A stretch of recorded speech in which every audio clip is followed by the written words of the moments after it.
Hello there, friends. Welcome to BJJ Meditations. This is BJJ Meditations, episode number 76.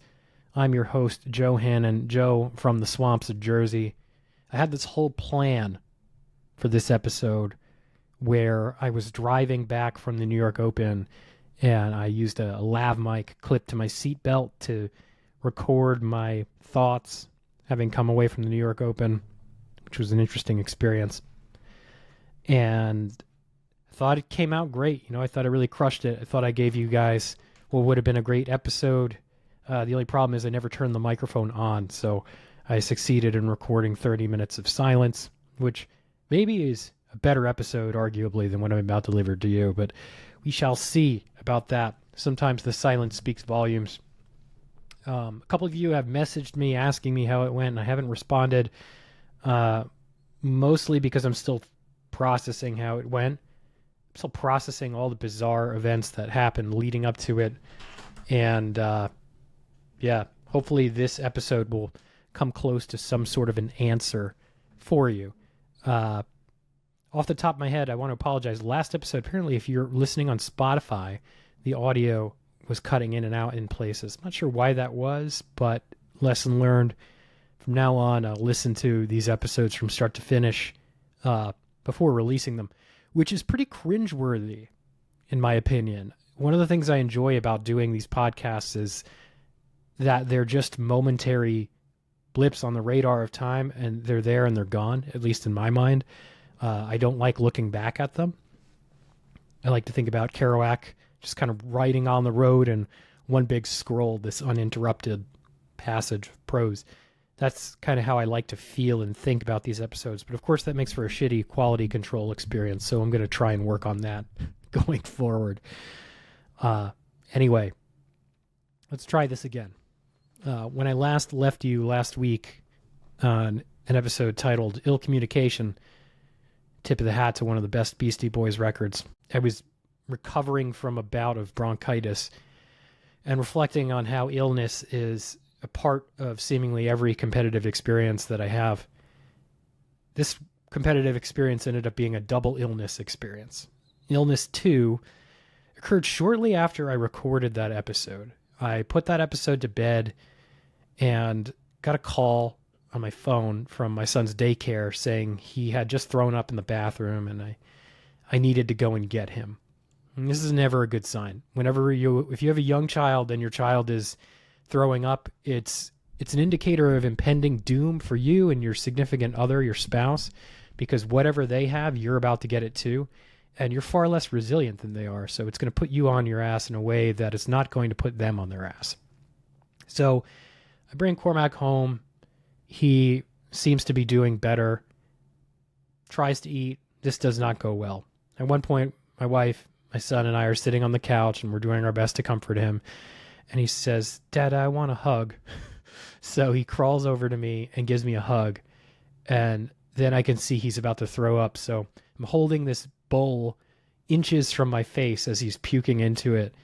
And I'm just thinking to myself, I am so fucked. There's no way I'm not getting this stomach virus. So Cormac woke up the next day and was more or less himself, a little lethargic. By Thursday, he was totally fine, back in school, acting as if nothing had happened. And I had this hectic day on Thursday where I had to fill in for a class at the school. I had some professional stuff going on that was kind of wild. And as one of the things I had to track down was I had to go to this library in Lawrenceville after teaching my class to source this book that we needed excerpts from this project that we're working on.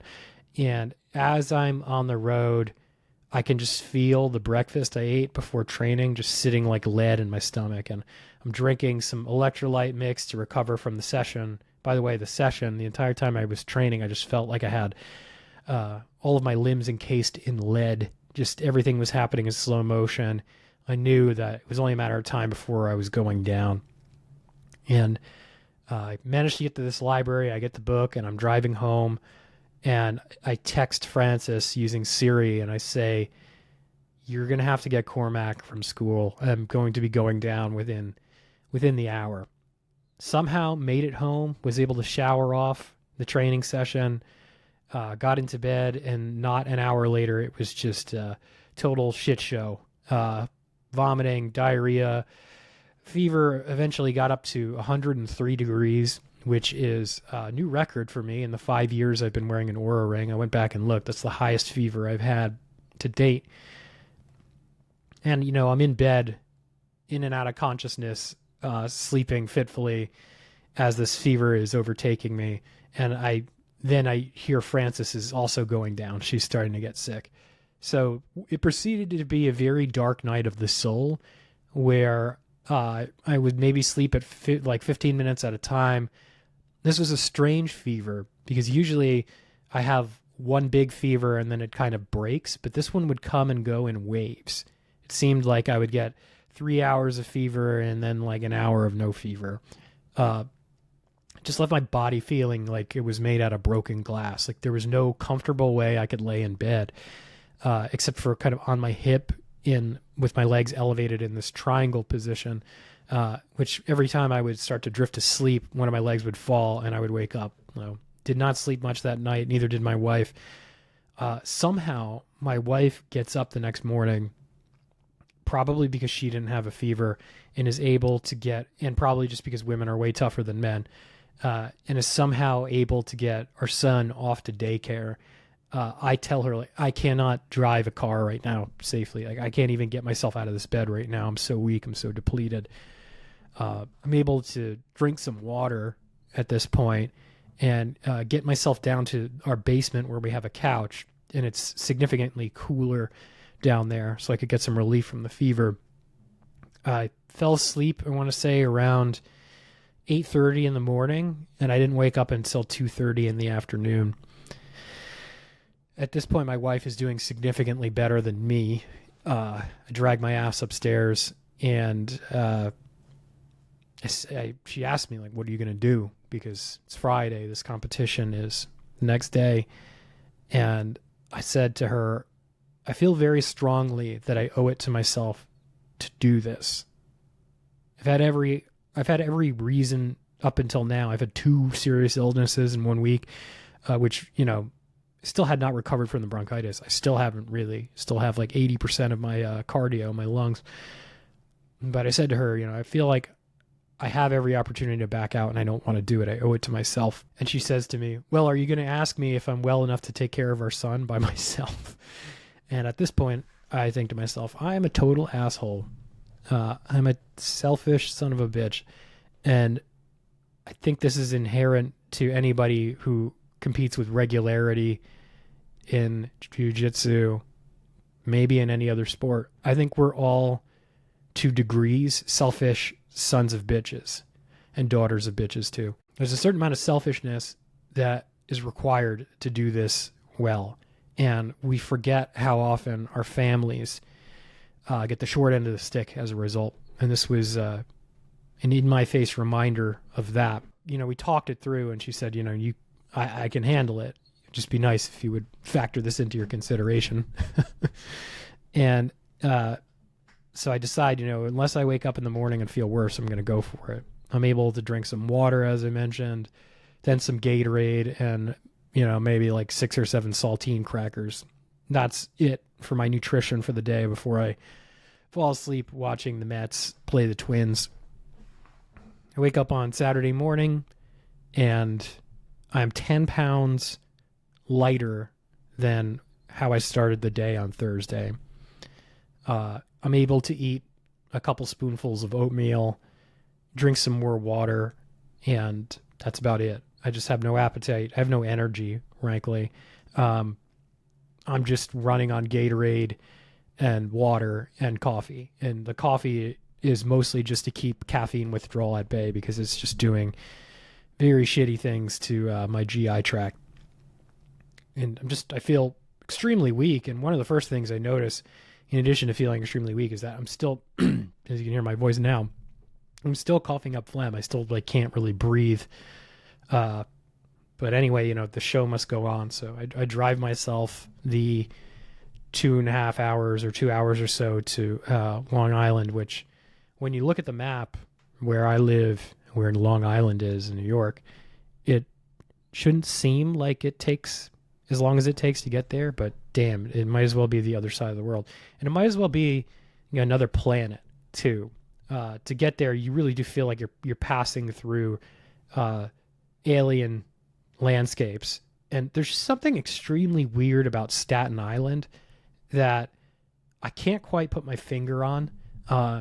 The closest explanation I could come to Staten Island is on Staten Island is that in the podcast Hardcore History, Dan Carlin does this amazing episode on the run up to World War II in Japan, and he starts like as the West is making inroads into Japan. So he goes way back into history, and he's reading one of the accounts of an explorer encountering the Japanese, and he says something to the effect of, the Japanese are like the rest of us except more so, meaning they just have a forward lean, an edge, a grittiness to them. The volume is turned up to 10 or 11 in terms of the essence of their being, right? And I think that Staten Island is like New Jersey except more so.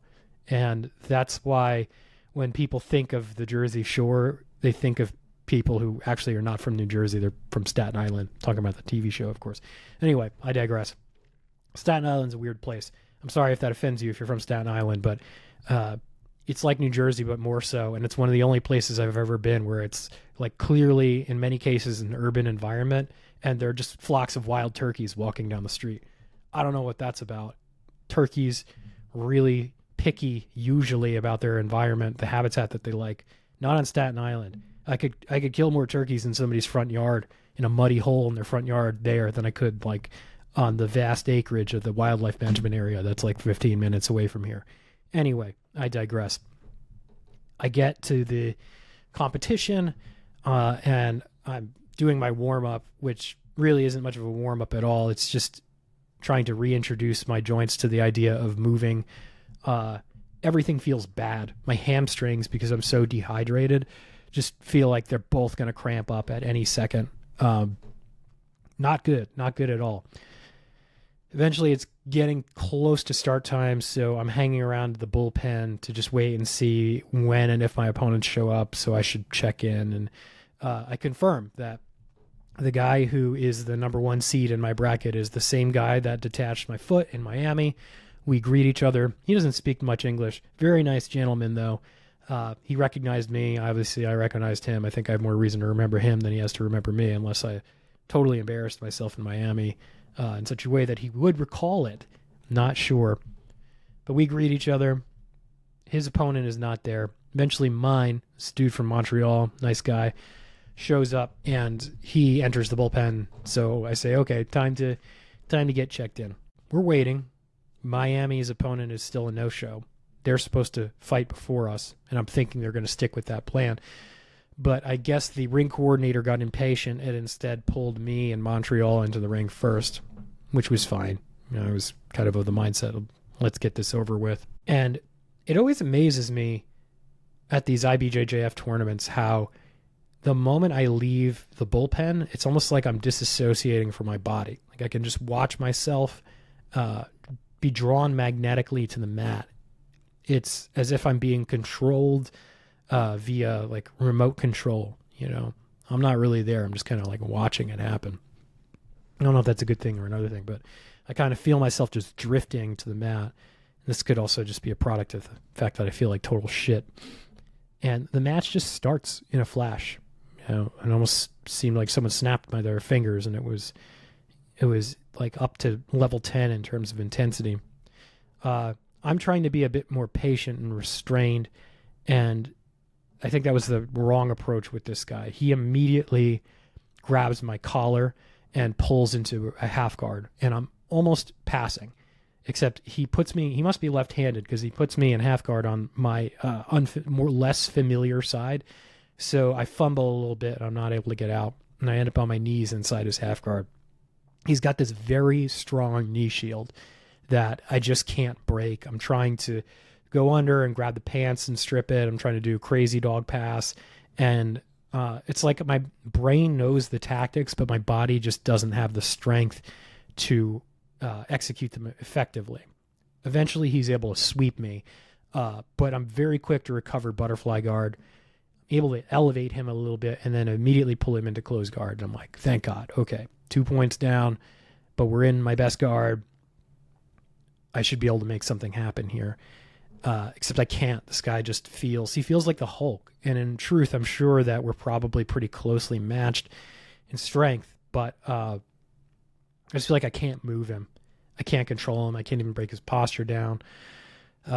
Eventually he starts to stand. I go with it. I just accept it. And I do something I don't normally do, or I haven't done in a while. And I transition to K guard, and I'm trying to get my right leg behind his armpit to just chop him down, to get his hands sort of on the mat and potentially initiate a sweep or a back take. And he's just fighting it. He's so strong. He's so based out strongly that I can't move him. I nearly chop him down. Pat, one of my friends who's a listener to this podcast, texted me and actually said, like, I thought you were going to sweep him. And I thought I was going to be able to too, but I just didn't have it.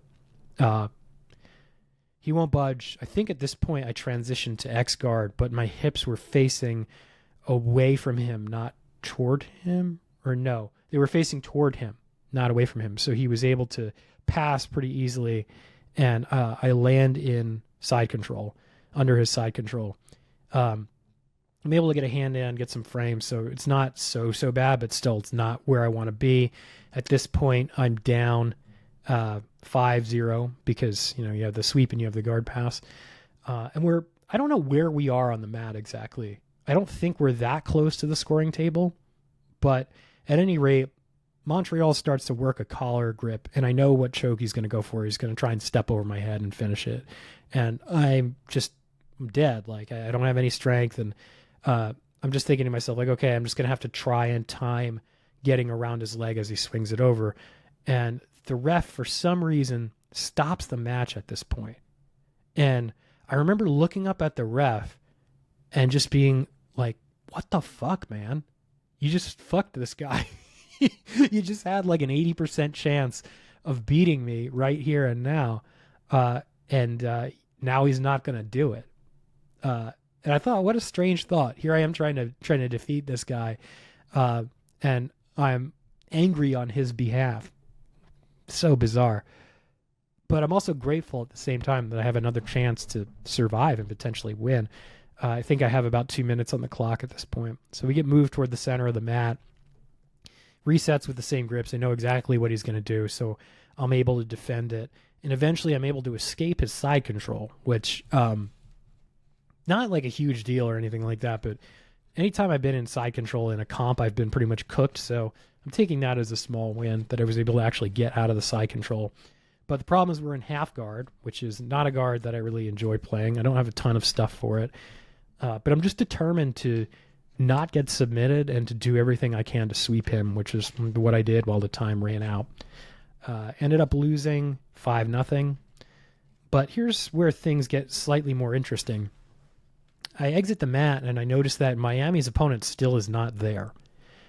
So I'm thinking to myself, all right, this is interesting. I don't know how they're going to handle this, meaning the ring coordinator or the refs, etc. But there's a chance here I might have to, I say have to. In my mind at the time, it was a mix of 50% get to and 50% have to fight again. I'm enthused by the shot at redemption because I think that I truly can beat Montreal. I think I can beat him. I don't know about Miami. I've only had one go with him. It didn't go so well, but I know what he likes to do. Either way, I think I can manage either of them. And I certainly could put up a better fight against Miami than I did in Miami. So I put my sweatshirt back on. I'm moving around. I'm trying to stay as loose as possible, keep a sweat going, clear off, the lactic acid from the previous match. And I'm just waiting. And eventually they disqualify Miami's opponent and they send him and Montreal out to fight. Miami makes short work of Montreal, finishes him off with a leg lock. I'm starting to gather that's his thing. I have to see how he did on Nogi. Said he was going to be there. And at this point, things appear to be done, but the ring coordinator in typical IBJJF fashion is not telling me anything. So eventually I went over to her and said, hey, what's the deal here? And she said, we're good. We closed out the bracket. So I walk away with a thanks for coming bronze, but at least I guess I didn't have to stand on the podium, the third place spot next to somebody. But yeah, that's how it went. I guess that's the narrative, right? And now sort of like, what does it mean? I guess maybe this is what you're waiting for. Let's like start with the obvious, okay? It feels like shit to lose. I don't like losing. I want to be a world champion someday. I want to win more matches than I lose. Truth be told, I never want to lose another match ever again, but that's not going to happen. I'm a loser in some sense. I was thinking about this time I interviewed one of my favorite songwriters a few years ago, named Fred Eaglesmith. He's Canadian. And I asked him, what's an unconventional belief that you hold true? And he said something to the effect of, he believes that when sports fans suffer a defeat, when their team loses, what's so jarring about it is it's akin to death.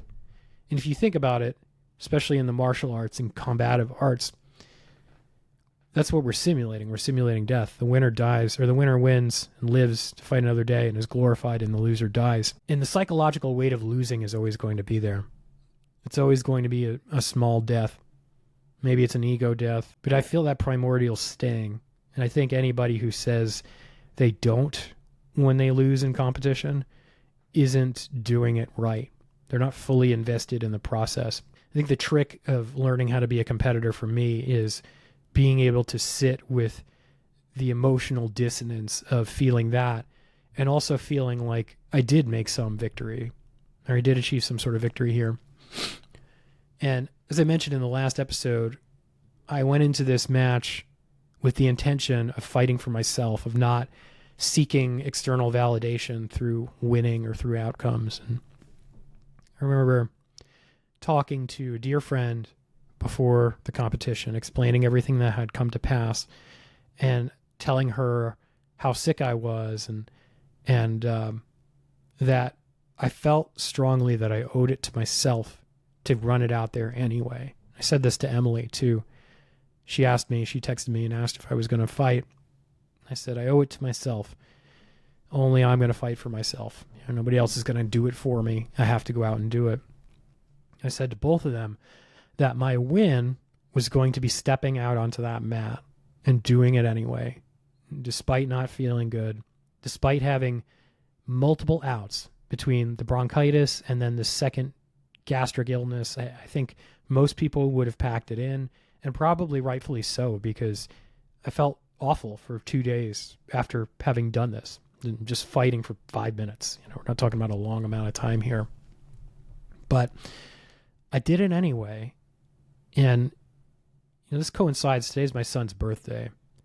And as I alluded to in a previous episode, so much of what I'm thinking about right now existentially is how to show up in a way for him that will make him a good person, that will sort of show him the way. And to a great extent, this is a lot of how I relate to being an owner of the school. How do I show up for the students? How do I show up for my community in a way that highlights the values that we want to cultivate? And that's hard. Taking your shit on is hard, ugly work. And I happen to do it in public for you all. I guess I'm just that masochistic, but I think that it puts people at ease. I think it kind of shows them how normal this is. In fact, hopefully makes you feel less alone. But anyway, I digress a bit there.